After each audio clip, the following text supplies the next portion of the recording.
When you wish upon a star, makes no difference who you are.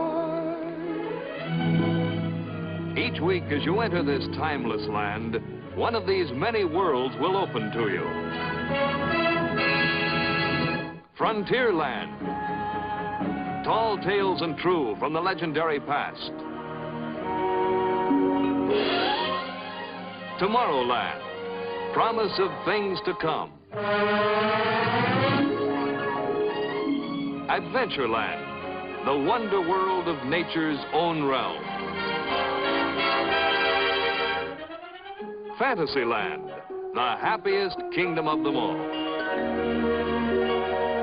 Presenting this week.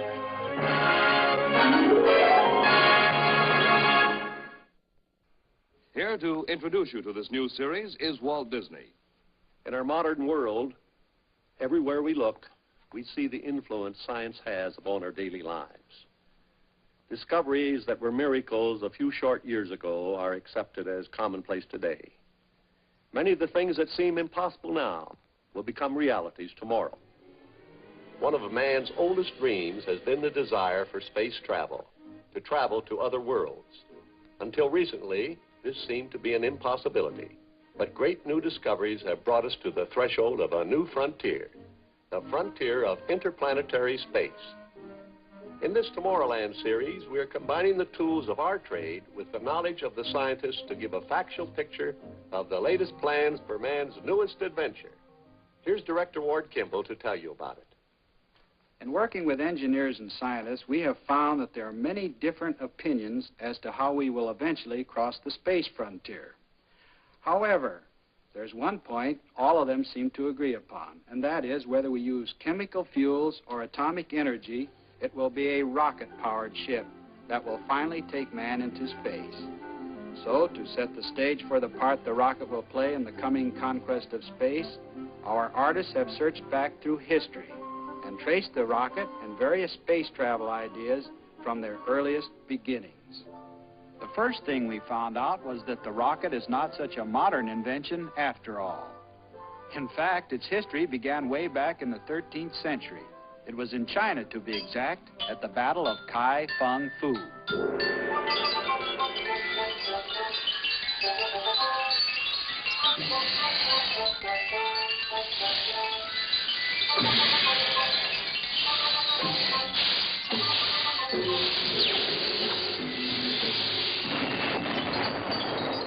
A little over 500 years later, Sir Isaac Newton explained this phenomenon by saying, "For every action force, there is always an equal but opposite reaction force." Sir Isaac's statement can best be illustrated by showing what happens to our pet dog when he sneezes. For every action, there is an opposite but equal reaction. This same principle applies when we light an ordinary skyrocket. Action, reaction. However, gunpowder is not the only propellant that demonstrates the action-reaction law. There was a time when steam was seriously considered as a means of rocket propulsion. Typifying this idea was Charles Golightly's aerial steam horse.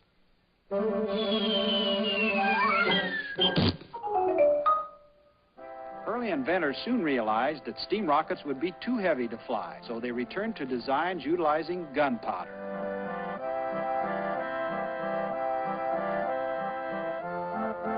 These ideas made many successful flights, on paper.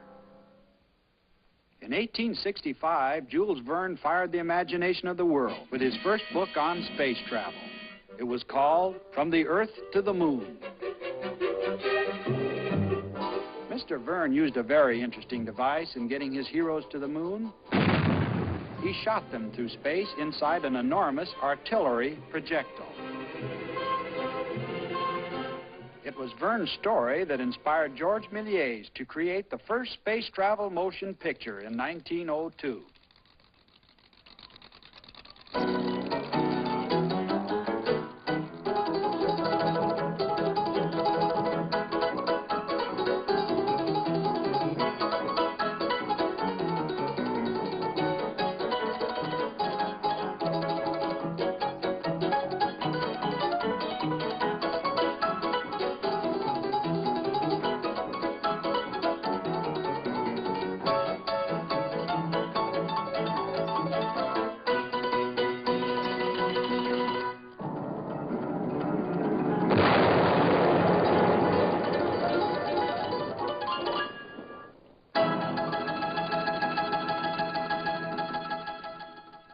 first man to associate space travel with the use of rocket power was Hermann Gansfin.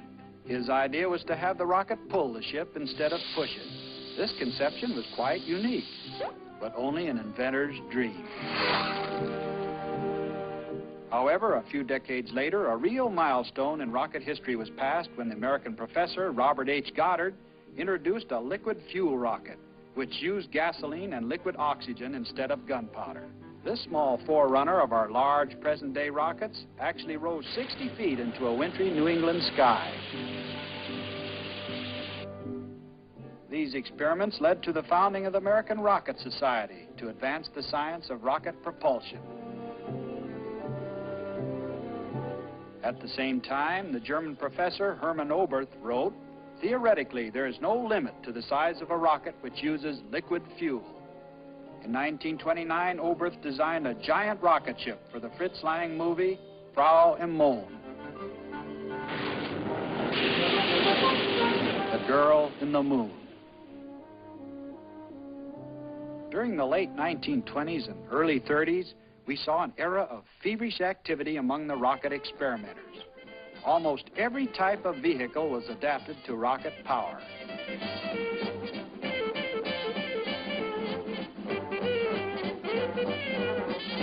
Here is the first successful flight of a rocket-powered airplane.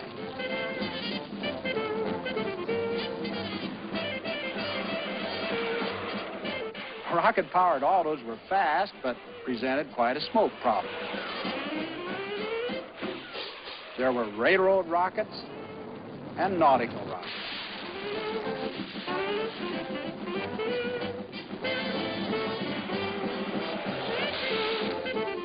Some fired and some backfired. These early attempts met with varying degrees of success.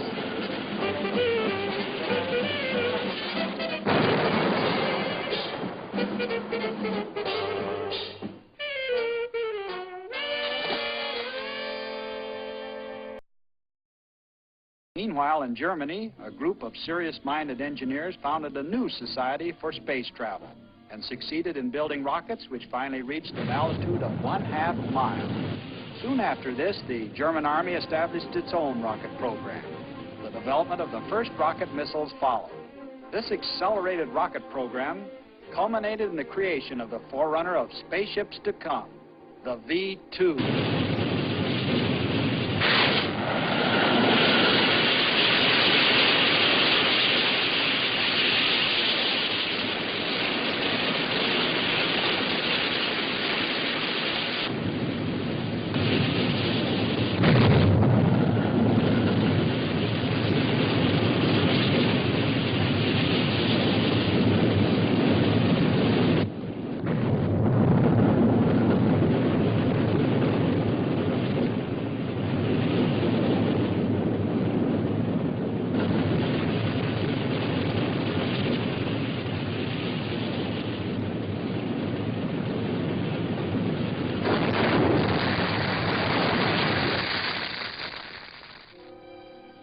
Even though there were a few mishaps, the V-2 emerged at the end of the Second World War as the most successful rocket yet devised by man.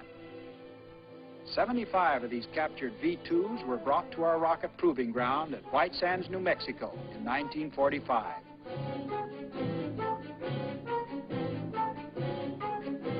Here, exhaustive studies and test firings were made to aid us in mapping our own newly created rocket program.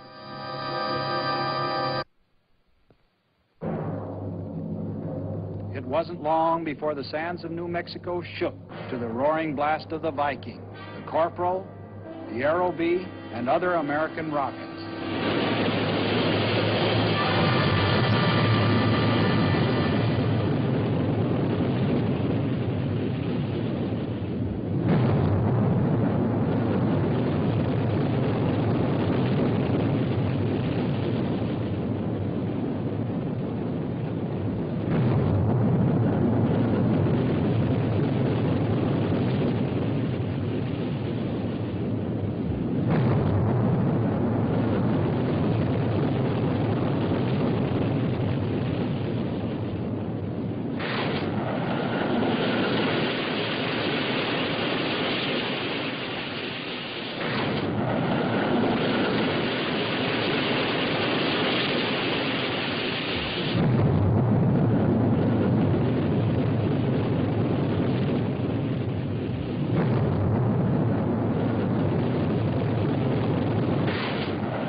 A rocket firing is an awesome demonstration of tremendous power. I think we should find out how it works. One of the best authorities on this subject is the rocket historian, Willie Lay. Here Mr. Lay explains the operation of a rocket motor to some of the artists working on the picture. This is an actual propulsion unit from a V2. And this strange-looking device is both the heart and muscle of a rocket, its motor. Now, all earthbound engines have to burn oxygen from the surrounding atmosphere. But the high-altitude rocket motor has to work in outer space where there is no oxygen. To overcome this, we carry a tank of liquid oxygen here. When burned with a fuel, in this case alcohol, it produces an intensely hot, torch-like flame that would quickly melt the motor. However, we cool the motor by first circulating the alcohol fuel around it, until this fuel finally reaches the point where it is sprayed, along with the oxygen, into the combustion chamber. When this steady flow of alcohol and oxygen is ignited, it produces a continuous explosion which blasts the rocket away in the opposite direction. Here again we have action and reaction. If this motor is placed in a streamlined hull with suitable controls, it can reach a high altitude in a very short time. The V2 rocket motor only operates 65 seconds to a height of 20 miles. But then the V2 has gathered so much speed that it will coast upward to an altitude of 114 miles before gravity begins to pull it back to Earth. Notice that the rocket does not nose over in the thin upper air, but it falls tail first until it re-enters the denser atmosphere where the air, acting on the tail fins, turns the rocket nose down. Early in 1949, space history was made when the payload in the nose of a V2 was a small rocket called the Wack Corporal.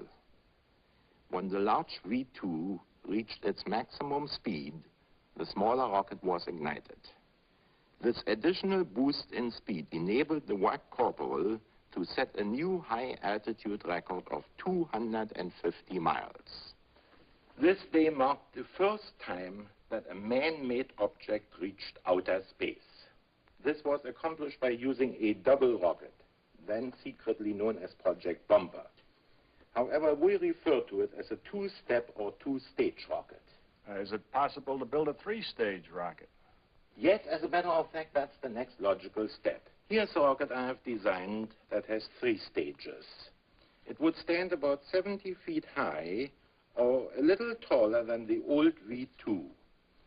Here you can see the 3 sections, each one having its own rocket motor.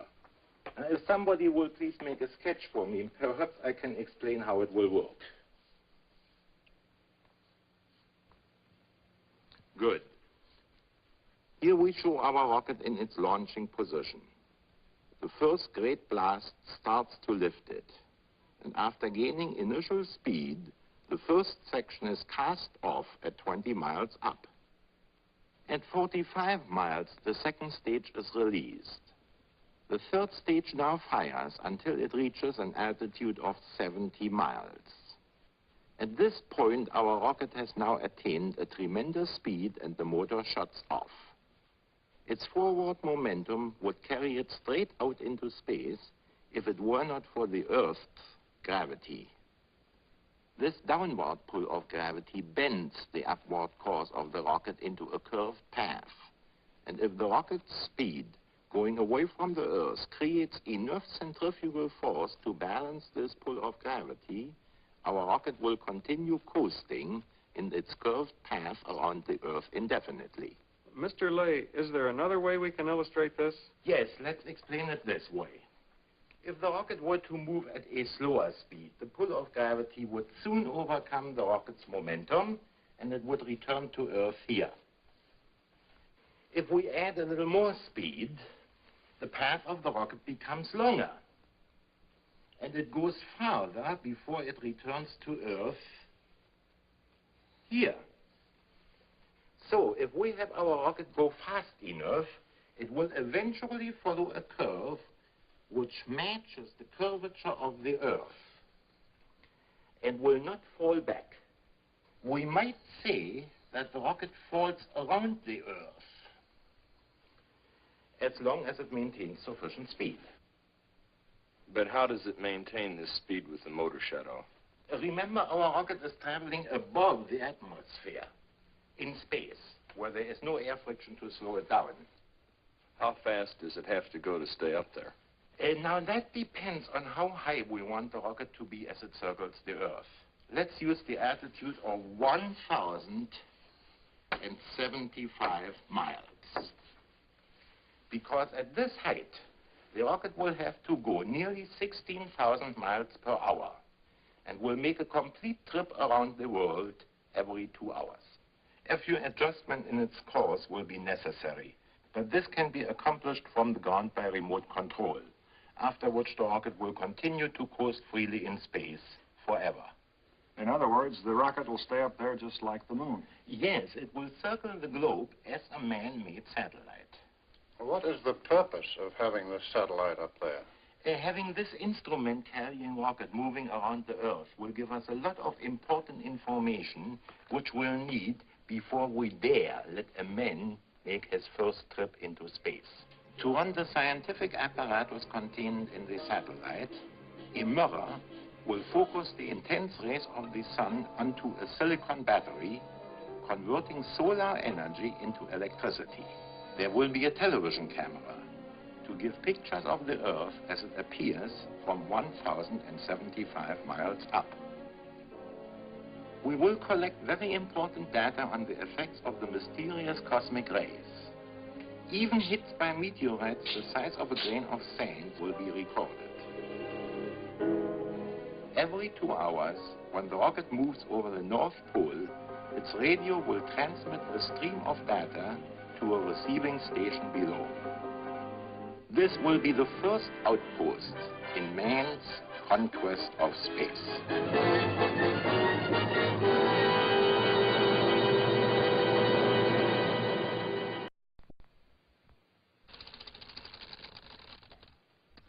One of the big question marks of future space travel will be man himself. How he will react mentally and physically to this unearthly experience is the concern of a new field of science called space medicine.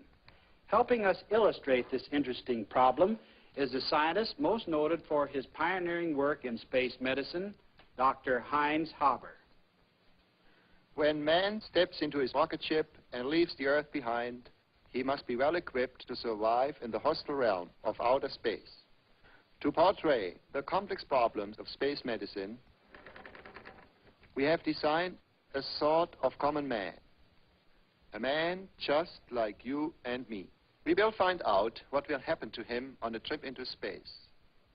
In a way, he's going to be our space guinea pig. That makes him a brand new biological species. I think we should call him Homo sapiens extraterrestrialis, or spaceman.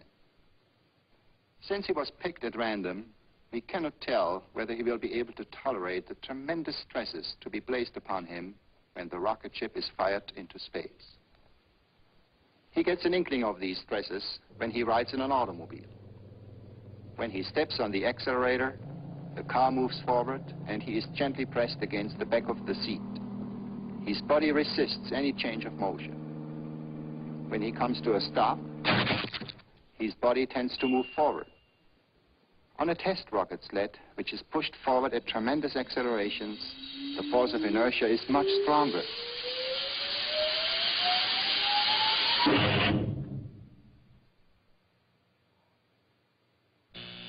We are all familiar with centrifugal force. We duplicate this force in the laboratory by using human centrifuges. These machines artificially create on man the crushing pressure he will have to endure in a rocket takeoff from Earth.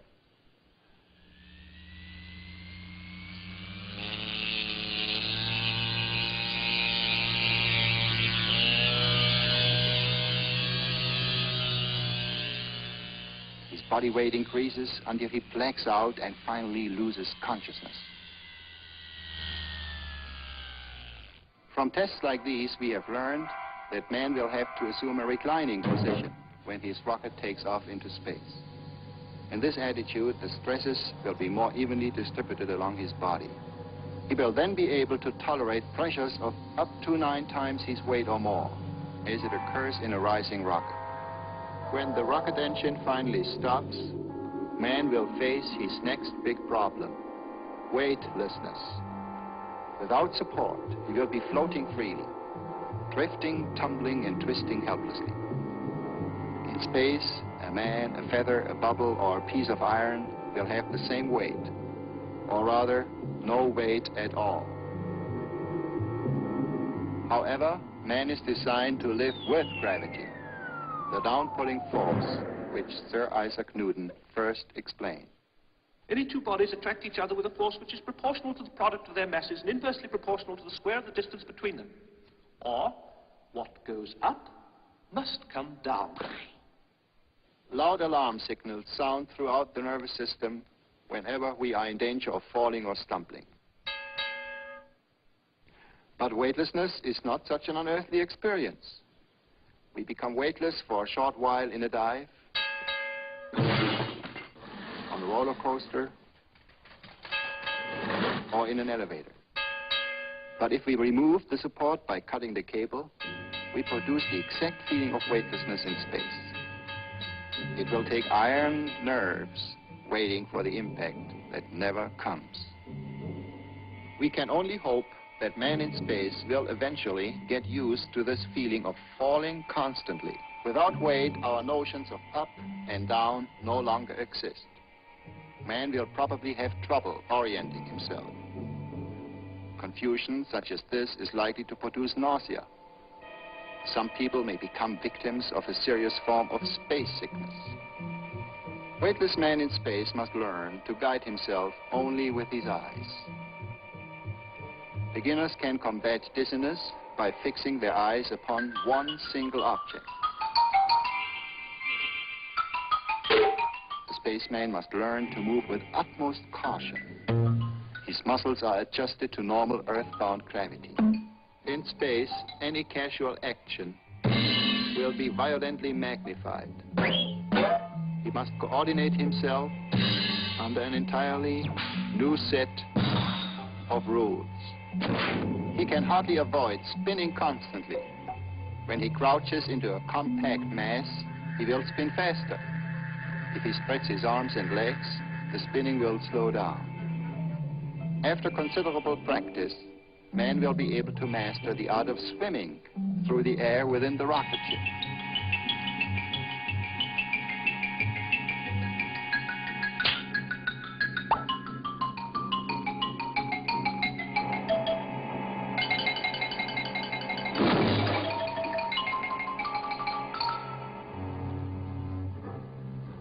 For the beginner, a web of ropes might be provided. He must learn that slow, relaxed, careful movements are essential. After his first few encounters with the problems of weightlessness, he will no doubt try to normalize his life.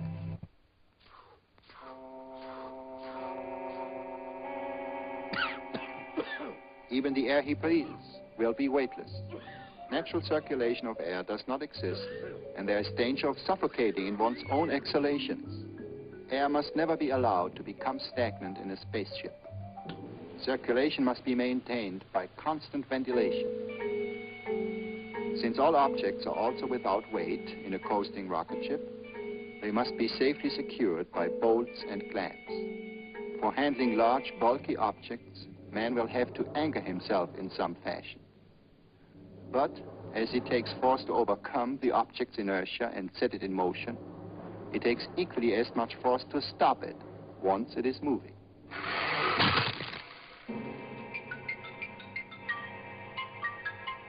On Earth, we are not exposed to dangers from space owing to the protective layer of our atmosphere. But up there, even the hull of the ship would not shield man against the possible hazards of the mysterious cosmic rays. these tiny bullets from the infinity of space will continually penetrate everything. They may prove to be harmful to man. The most energetic of these atomic rays might feel like stings as they shoot through the body. However, there are other bullets in space that may be of still greater concern. Meteorites. These marauders of space travel at speeds up to 150,000 miles per hour. But if one should puncture the walls of the ship, our air supply would rapidly escape through the opening into the vacuum of outer space. Without protection, man could last not more than 15 seconds before losing consciousness. Also, in the intense radiation of the sun, he would soon broil on the one side and freeze on the other. In the void of space, he will have to wear a space suit. This specially designed outfit must be a flexible, airtight unit carrying sufficient oxygen. Featuring built-in all-purpose equipment, it will afford protection and maneuverability outside the ship. Propulsion will be by means of a small portable rocket unit. With proper manipulation of this jet device, even the most subtle movements can be made.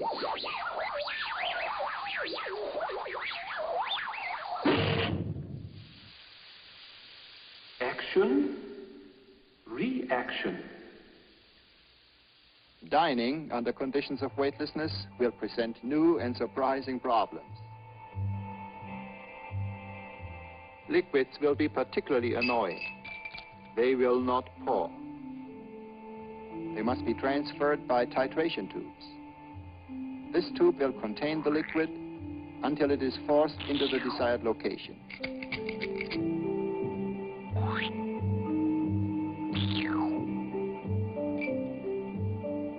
Unless liquids are kept in leak-proof containers, they will escape and float in ball shapes around the cabin, finally coating all surfaces with a wet film.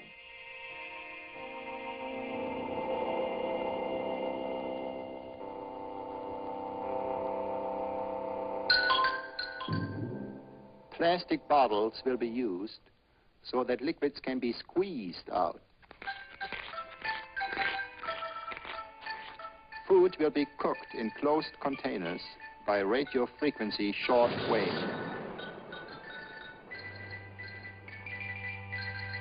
Space etiquette will call for the extensive use of sugar tongs. Man can overindulge in space, but he will never be overweight. To relieve the inevitable tensions of space travel, we must provide suitable recreation. A game of three-dimensional pool could be particularly relaxing.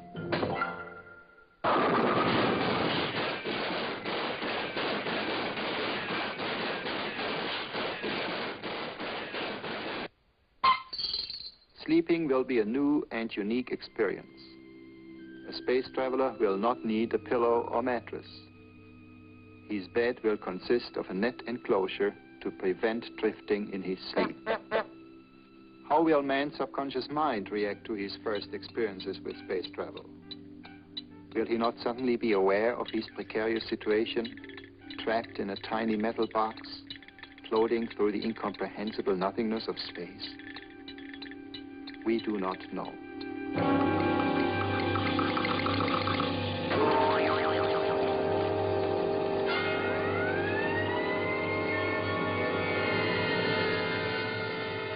We must plan intelligently if these pioneers of space are to survive and return to Earth safely.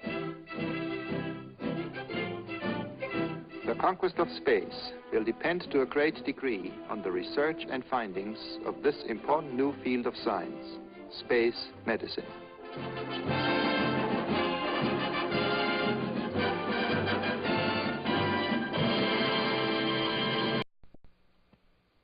To the engineer, spaceflight poses two problems. The first is, of course, to build a rocket ship. The second, and no less important, is to prepare and train the men who are to fly the future rocket ships and to provide suitable working conditions that will enable them to survive in space. To help show you what is being done to solve these problems, we have called upon one of the foremost exponents of space travel, Dr. Werner von Braun, who is at present the chief of the Guided Missile Division of the Army's Rocket Center at Redstone Arsenal.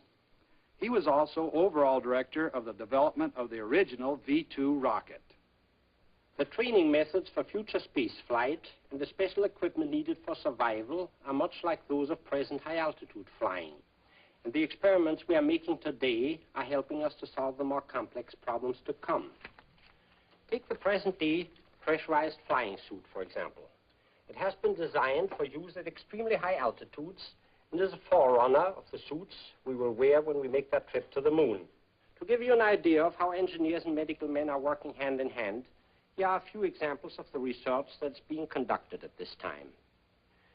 This pressure suit is being worn in a test chamber where the air pressure can be dropped suddenly. Notice that the water boils at this low pressure, even though it is only at normal body temperature. Blood would be the same without the protection of the suit. In other tests without the suit, where the drop in air pressure is less severe, we see that the body still reacts violently to a sudden decrease in pressure.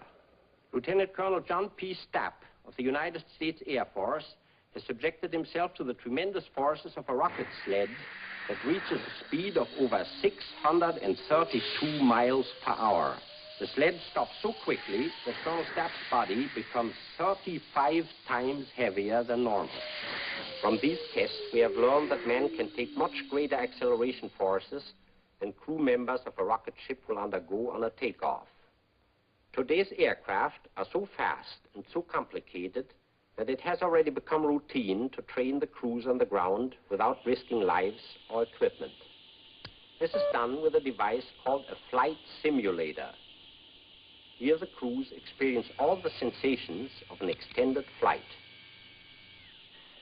The crews of future rocket ships will train much the same way. We will use a simulator on a centrifuge and employ an astrosphere to train the celestial navigators for our coming space flights. Now here's a model I designed for a 4-stage orbital rocket ship. Compared to the unmanned instrument rocket, it is quite large. But the overall size and weight of the rocket is mainly determined by the 11 tons weight of this top section. This weight dictates the amount of fuel and the numbers of motors needed to produce enough power to equalize the gravitational pull of the Earth. The payload in the top section will consist of 10 crew members plus equipment. Notice the wings, small rocket motor, and landing gears. This is a section that must ultimately return the men to the Earth safely. To produce the energy needed to hurl this stage into the orbit, we need these 3 additional rocket-powered sections. Here we have a cutaway drawing of our rocket showing the location of the fuel and the motors of each section. The first stage carries 1,060 tons of fuel, and its 29 motors will lift the entire weight of the ship vertically off the ground. The second stage has 8 motors and carries 155 tons of fuel. It will be dropped when its speed has reached 14,300 miles per hour. The next is our third stage, with only 1 rocket motor and 13 tons of fuel. The third stage gives the passenger section the final kick to attain the orbit. It will not be separated from the passenger section until just before the return flight. The third stage will be left in space, and a very small motor in the winged fourth stage will return the ship to the atmosphere so it can glide back to the base. If we were to start today on an organized and well-supported space program, I believe a practical passenger rocket could be built and tested within 10 years. Of course, it would be foolish to rush headlong into building a 4-stage rocket, man it with a crew, and attempt to fire it into an orbit without first following a step-by-step research and development program. Let's illustrate this with the help of a few pictures. First, we would design and build the 4th stage, and then tow it into the air to test it as a glider. This would also allow the crews to practice. Next, low-altitude flights would be made, firing the small rocket motor in the fourth stage. This would also give the crew more and more training. Following that, the third and second stages would be constructed and tested very thoroughly on the ground, after which they would be joined to the passenger section so that faster and longer flights could be made up to speeds of about 12,000 miles per hour. The only thing remaining would be the building and ground testing of the huge first stage. Then there would be no more test flights. When all the sections are joined together, the ship and its crew will be ready for man's first flight in space. Let's look ahead a few years and see how this might be accomplished.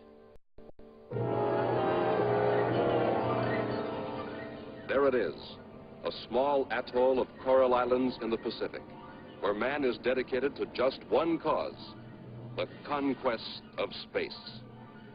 Here below us, a small city has been created to house the scientists, engineers, and technicians on whose shoulders rests the tremendous responsibility for this great adventure. This is the Rocket Assembly Building, with tracks running to the launching site. Only 48 hours remain until firing time.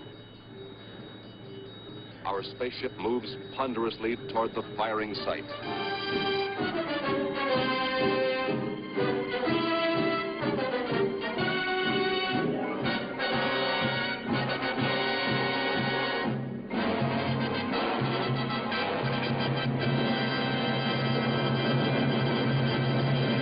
After the ship is securely anchored over the blast tunnel, the elevator spar is raised into place for the final pre-flight check and fueling.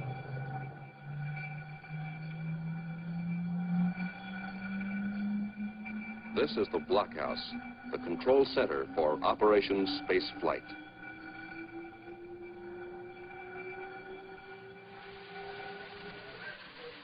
Here, the oscilloscopes, radar scopes, computers, and tracking devices are the brain and nervous system for the rocket.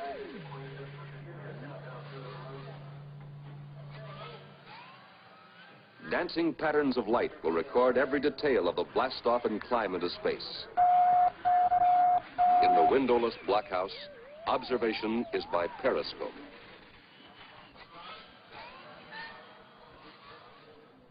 Through a system of worldwide radar stations, electronic eyes will always be focused on the rocket as it orbits around the globe every 2 hours. The tracking radars report ready and are standing by.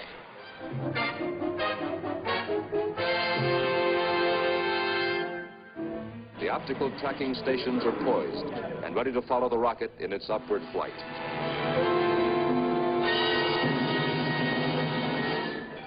As 0 hour approaches, the painstaking work of the checkout crew continues.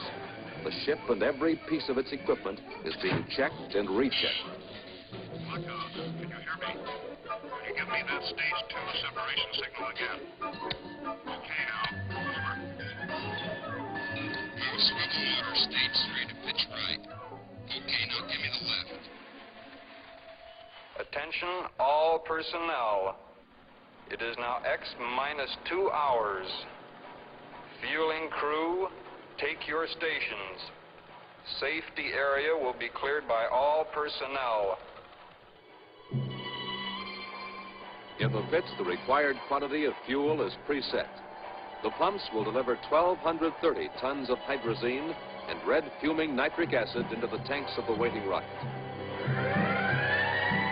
It is now X-20 minutes. Flight crew, report aboard rocket. Flight crew, report aboard rocket.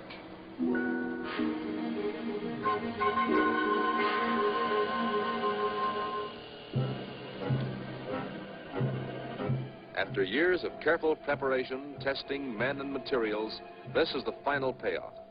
Now, man will bet his life against the unknown dangers of space travel. Human reactions are not precise enough. Therefore, once the launching timer is started, the entire takeoff and flight into outer space will be controlled automatically. X-2 minus 5 minutes. Clear the firing area. Clear the firing area. X minus 90 seconds. X minus 30 seconds. X minus 20 seconds. X minus 15 seconds.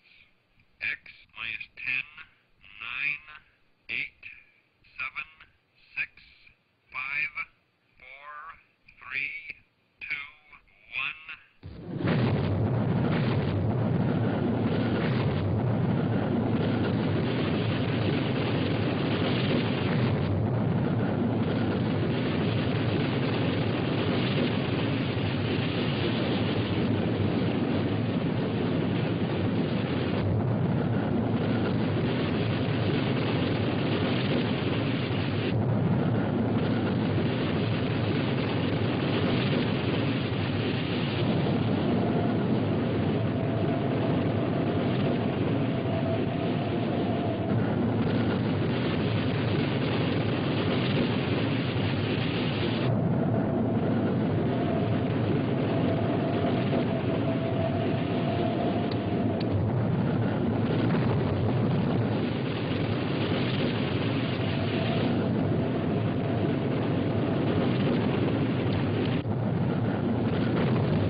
The total firing time has been 5 minutes.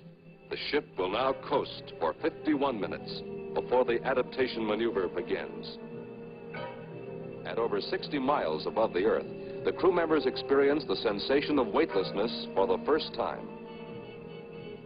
Blockhouse to XR1. Your cutoff altitude is 63.9 miles. Distance from launching pad, 705 miles. Velocity, 18,467 miles per hour. Angle of elevation, 4 minutes apart. Plane of your ellipse of ascent incline, 66 degrees, 32 minutes, 2 seconds to plane of equator. Out. 51 minutes later and halfway around the world, the rocket is coasted to its maximum altitude of 1,075 miles. Its speed has diminished to 14,770 miles per hour. The navigator must now take a bearing on 2 fixed stars. He will line up the ship for the adaptation maneuver, which will drive it into a circular orbit around the Earth. The electronic controls will fire the rocket motor at the exact second the ship reaches the proper position. The ship and crew are now coasting freely and silently through space. Here, man is no longer earthbound. From his new vantage point of over 1,000 miles high, he sees the Earth as a vast rolling sphere, upon which the oceans and continents are reduced to simple patterns of light and dark. Great cloud formations will appear as small patches of snow. Evidence of man's existence is almost invisible. Large cities can be seen only with the aid of powerful optical equipment. Meteorologists will make studies for long-range weather forecasting. The science of astrophysics will welcome the clear views of our moon and planets, unhampered by atmospheric disturbances.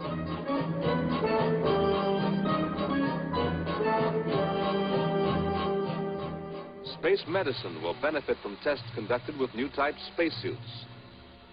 Air Force Captain Aviation calling XR1.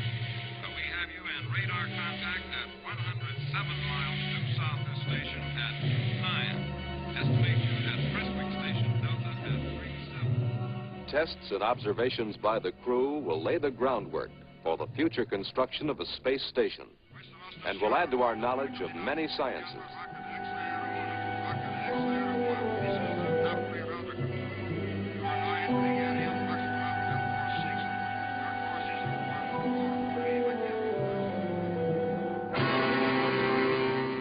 Rocket approaching from 3 o'clock high. At a pre-calculated time, the rocket's path will cross that of the instrument carrier, sent into space a few years before.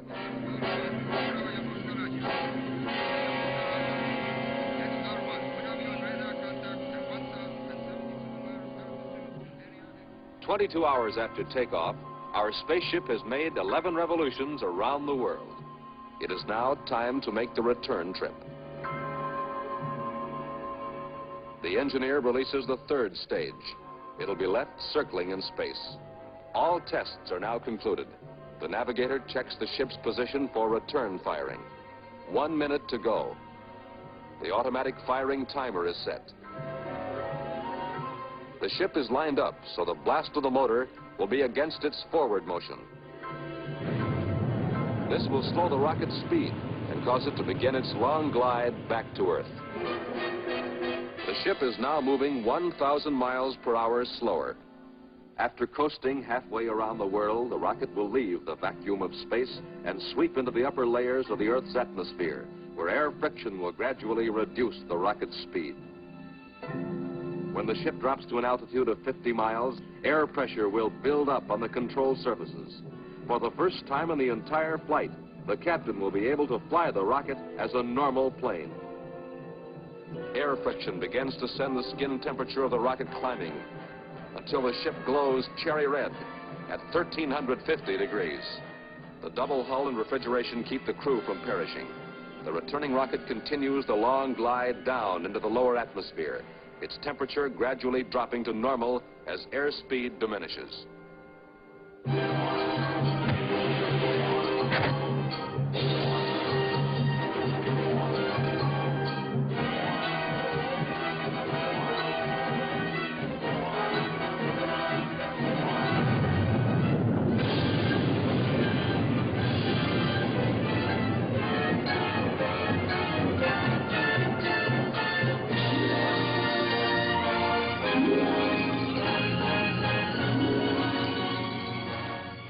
Mission completed. Man has taken his first great stride forward in the conquest of space. His next goal will be the exploration of the moon, then the planets, and the infinite universe beyond.